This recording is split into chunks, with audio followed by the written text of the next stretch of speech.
Tell your friends. Tell your friends about Hooks and Ladders, but also about songstudio.ca. You can get all kinds of information about songwriting, tips, and all kinds of stuff. Anyway, like, follow, and subscribe. That's what we need. That's what you need.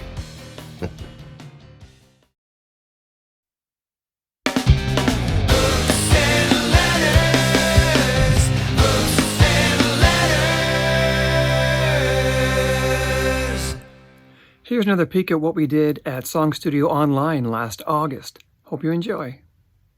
Hey, would you do another song for us? Sure. Is there anything you'd want to hear?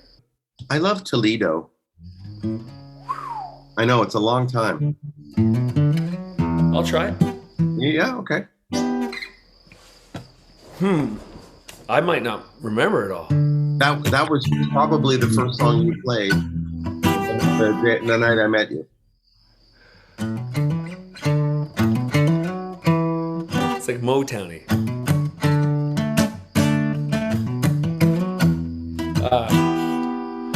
Well, I don't know what day it is. And okay, this is an old song, folks. And it's about being on the road and wanting to go home. Well, I don't know what day it is, and I'm afraid to say I'm not sure where I am. And these hotel rooms and greasy spoons have overstayed their welcome once again.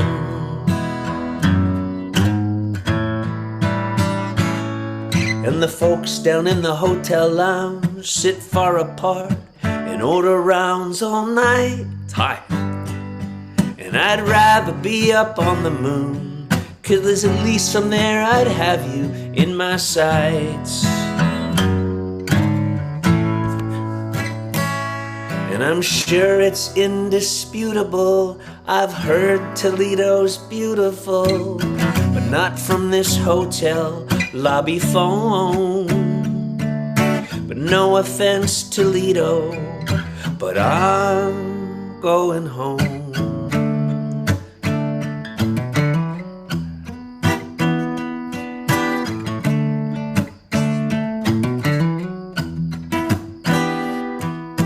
If I was there, I'd pick you up, I'd take you out, and we'd head down to the Crown. We'd trip the light fandango and tie a yellow ribbon around this town. And I'd sing for you karaoke, so go on girl, and pick your favorite song. And all them Japanese Jimmy Deans and their rockabilly girlfriends will sing along. And I'm sure it's indisputable, I've heard Toledo's beautiful, but not from this hotel lobby phone. But no offense, Toledo, but I'm going home. Okay, here's a complicated bridge. And your voice is in my heart, pounding like the sea. Whoa, it sings at night alone in a perfect melody. And all them voices in my head, they're still fighting off at sea. So come down from that widow's walk and lay your heavy heart on me. I gotta run that part again.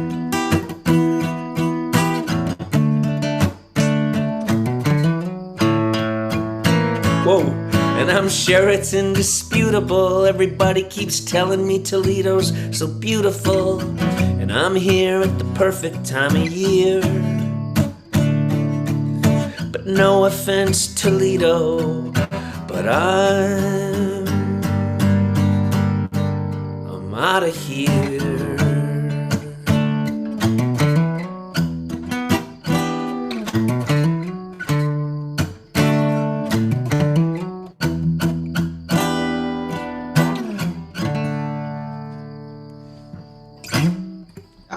Thank you for doing that. I love that song. I should put that back in the set list. I like that. Maybe you should. I was wondering as you were singing it. I was thinking that could come back. I like rhyming beautiful with indisputable. Yeah, there's a bunch of great rhymes in there. It's beautiful, and the way you say karaoke, I think that night when I heard you sing it for the first, like for my first time to hear it, I thought he said karaoke wrong, and like in my head I'm objecting, No, mainly no, mainly because I'm jealous, you know. I So, know I say it the proper Japanese way. Karaoke. that's the thing, karaoke. Yeah, I sing for you, karaoke. yeah, Karaoke. karaoke. Yeah, that's beautiful. That's so He nice. said karaoke wrong. Yeah, This is bullshit. I'm out of here. Exactly. And that's what at the townhouse in Sudbury that night, I'm like, oh, come on. It's karaoke, please. You know, Let me check my schedule. this guy who was forced on me on this bill, now he's singing karaoke wrong. So, yeah. Any questions from you guys about anything to do with Danny and songwriting? As you can tell, I think Danny Michel is fantastic, and I'm glad he's with us. But maybe you have a question or two, folks. So do you have a hook book where you keep track of titles? Is it just a paper book, or are you using a spreadsheet or a database or anything like that, Danny? Yeah, well, I use the old notepad in my phone, because then it syncs to all my other devices. So it's always on my computer, it's on my phone, it's on my laptop, things are on my iPad or something like that. That's what just a simple notepad text file, and I just keep ideas, and there's millions. And then also like I use the voice memo thing. So if we scroll through for my voice memo, these are all songs. Just 3 seconds of a song of I do that as well, and I never go back, or not never, but rarely go back. I find it really hard to hear myself.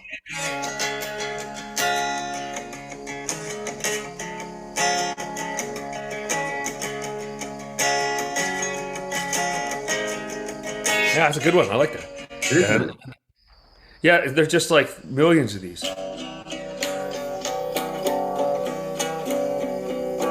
That's boring. That's pretty boring. But you're imagining something on top of that. Yeah, I'm wondering, why am I doing this for so long? Oh. Yeah, okay, you can't hear that. You can't hear that. That's me. That's me after a few glasses of wine. but I think though it's I mean, I find it hard to go back to those, but I think it's good to do them. That sense of making something that you talk about is, I think, part of the human condition. I think some people feel it more strongly than others, but I think it's one of the reasons why social media is such a preoccupation for many people, because when you make a Facebook post, it feels like you've made something. Now you've made this intangible, ephemeral thing that won't change the world in any way, but you have still made something. And for me, it's a huge distraction. It keeps me from finishing songs, because I think, like, if I've made a couple of Facebook posts, I'm sort of like, oh yeah, that feels good, which is weird. I'd rather write a song, Yeah, it's very unhealthy. Yeah, it's very unhealthy, and I'm stuck in that trap too. And that's the dangerous thing about that. It's interesting when you said these are hard to go back to, because to me, I agree, because it's kind of so daunting for me to look at this, but it's also kind of like, it's like idea hoarding. It's like, right. It's like, this is the garage where I keep piling shit and I never go in and clean it. So it's like, but on that day that you decide I am going to actually go clean the garage, it feels great when you clean the garage, and you do. So to go through these and like to find a song and finish a song from here, it's I should try harder to do it. There's probably like a hit in here somewhere. There might be. There's a boat or a cottage in here somewhere that I could buy. I could buy a cottage from one of these. Right. Now, now, why would you need a cottage? You already live in a very idyllic rural sort of setting. You need an apartment at I don't know, 92nd Madison Avenue or something like that. No, I don't. There you go. Any questions from anybody else? We're going to wrap up with Danny in a few minutes, but if anybody has anything to ask, now is your chance. That was a great question, Brian, by the way. Thank you for that. Thank you. Well, I'll throw out one that we often ask to our guests on Hooks and Ladders. So you've got these ideas in your iPad and you decide, oh yeah, that's the one I want to work on next. So you write it and then you rewrite it and then you rewrite it. When is it done? That's hard to say for me. I kind of, because I just know. I think, I don't know if anyone else feels this way, but it's like when I'm not afraid to play it for somebody. Like when I have a song that's not done, and I had to show it to you, I'd be like super nervous to show it to you because I don't want, like, the person's reaction could throw me off from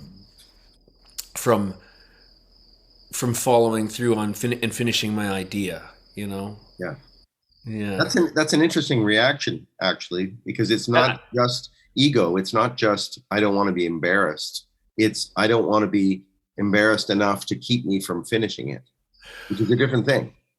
Yeah. I find that I was at out east at someone's cottage and I was playing them these songs I've been chasing around. I was playing them like 3 different versions. I'm like, what do you like better? And like every one of them was like, that one, that one, that one. And they were saying the one that I didn't want them to say. Yeah. And that was pissing me off. And I was like, no, you're wrong. And then I was thinking, they're not wrong. They're all right. And they're all picking the same one. And I'm like, and they're not wrong. They're just saying what they like, and whatever they like is right. And I'm like, I'm wrong. Damn it. and so I don't know if, like, for me, when like sharing ideas in the middle of them, I don't know if it's good or bad for me. Again, like with songwriting, there's no rules and every song's different, every time's different. But I don't know, Blair, do you ever have that thing? Like, do you show people half-finished things and get their input? Not officially. When I'm showing it to somebody, I feel like it's done. And then in the playing of it, I think, oh yeah, no, that's not done. Like, I get to a part that embarrasses me. Yeah. That's same, and then that's the same with playing songs live. So yeah. You play a song live and you find out immediately, right there. You're like, oh, I got no reaction from people. I took 3 songs on tour last week and I played them. And I promised myself, I'm going to play these 3 songs every night, even if they're not going well, because it's going to make me learn what's wrong with them. Yeah. And 2 of them got better and better and better. I figured out, okay, this one, just put in this key, move it up, and the crowd's reacting good to it. And there's another one that 4 shows in, I'm just like, it's not in the set anymore. Right. Like, it just didn't work every night. Didn't work. I'm like, okay, this song's not working. Yeah, it's amazing how that works. The other thing for me, and I don't know if you experience this, but for me, there are parts of songs that I've released where it'll get to the bridge and I'll think, oh, I got to rewrite that. And meanwhile, I put the record out in 2003, so there's no real point in rewriting that bridge, but it always occurs to me. I get to the bridge and I either think I should explain this bridge because it's so obscure. And like, what's the point in that either, So, yeah. But these thoughts go through my head as I sing. Oh yeah, you know what I realize? I've changed songs like over 20 years. I don't like you say, a bridge in an old song, and I'm like, okay, that's a bad lyric. So I changed the lyrics, and now I've sang these new lyrics for 15 years, and then I hear the record and go, oh God, I forgot. That's not even what I say. Like, yeah. I don't honor the old recording at all. Right. Well, that's good, because that's probably something I should do, because really it's the pursuit of a better song.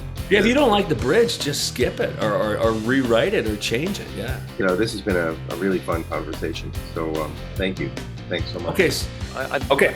I'll say it again. Thanks, Danny. All right. Thanks, Danny. Okay, I'll see you in a little bit. Yeah. Okay. Bye. Bye. Thanks. Thanks for taking a glimpse with us inside the SongStudio workshop from last August. Stay tuned for more.